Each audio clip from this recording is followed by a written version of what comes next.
Hello, beautiful people. So I hope you are doing well. So in this video, we are going to study something which is very important in neurolinguistics, which is related to the maturation and hemispheric specialization. I mean, we are going to see two parts in this video, of course, but we are going to start with the hemispheric specialization and then move into maturation and so on and so forth. And we will see, when we talk about hemispheric specialization, we are going to talk about the left hemisphere and the right hemisphere function in infancy, specifically when we talk about language. So,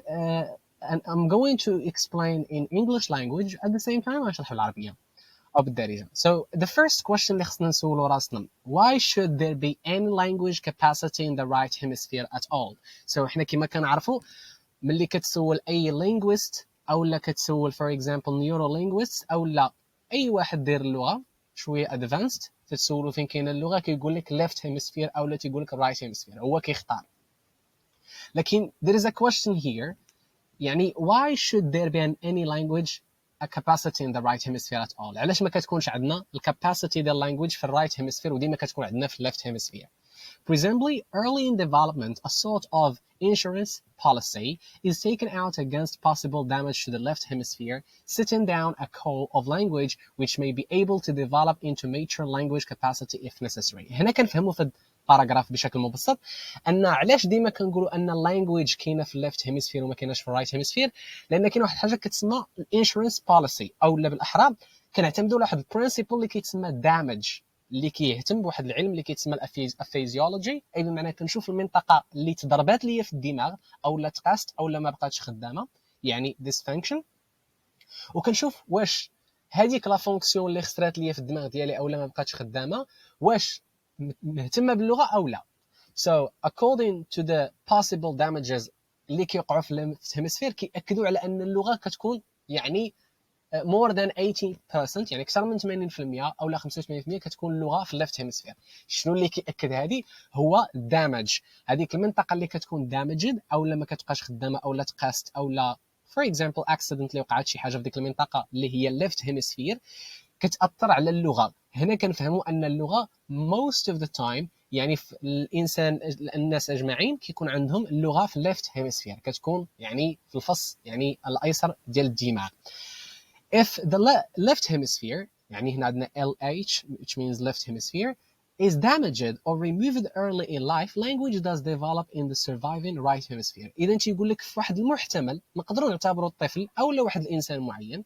اللي كيكون عنده مشكل في الرايت في الليفت هيمسفير, يعني في المنطقة في الفص الايسر اللي كتكون ديما فيه اللغه, تيقول لك الا تاثر يعني is damaged او لا تحيد او لا وقعت ليه شي حاجه يعني في البدايه ديال الحياه او لا في البيبي ملي كيتزاد او لا في early in life, تيقول لك language does develop, يعني يمكن لها يعني كتطور او لا كتاخذ منطقه اخرى في الرايت هيمسفير, لانه هو surviving principle او لا surviving يعني هيمسفير في الدماغ ديما كتمشي ليه, لان ما بقاش عندنا فين غادي نشوفوا اللغه. اذا هنا كتاكد ان الليفت هيمسفير هو اللي كيكون ديما يعني مرتبط باللغه languages in general. لكن اذا يعني قدر الله وقع واحد الدامج او وقع واحد removing من يعني في الاول ديال بدايه الانسان, الحياه ديال الانسان الى اخره, تيقول لك راه ممكن اللغه تمشي يعني للرايت هيمسفير وتكون في منطقه اخرى اللي هي رايت هيمسفير, اللي كنسميوها 15% انه ممكن اللغه تكون يعني في الفص الايمن ديال الانسان. But even يعني infantile hemiplegia of the, ملي تنقول infantile hemiplegia هو يعني الشلل, يعني كيكون شلل عندك في ذاك يعني في احد الفصوص, يعني اما الفص الايسر او الفص الايمن ديال الدماغ, المهم تيكون عندك واحد يعني الشلل of the left hemisphere sustained in the first year of life has effects both on the course of language development and adult capacity. ولكن اللي كيبقى هنا مشكل هو انه يعني الا كان عندك يعني left hemisphere واقع فيه واحد الشلل او لا واقع فيه واحد المشكل او لا واقع فيه واحد الاكسيدون اللي ما نقدرناش نميزوا شنو يعني الليفت هيمسفير از نوت فانكشنال, يعني ما بقاش خدام, تيقول لك ان هذه ممكن تبقى معك ديما حتى الحياه ديالك, يعني من صغرك حتى الكبر ديالك, لانها كتاثر على اللانجويج ديفلوبمنت, يعني الديفلوبمنت ديال ديك اللغه باش انها تطور وتكون عندك القدره انك تهضر كما كنهضر دابا بفضل الله سبحانه وتعالى, اولا كما كتهضر انت اولا كما كيهضروا الناس اجمعين اللي ما عندهم حتى شي مشكل في الدماغ. تيقول لك الا كان عندك infantile hemiplegia تيقول لك عندك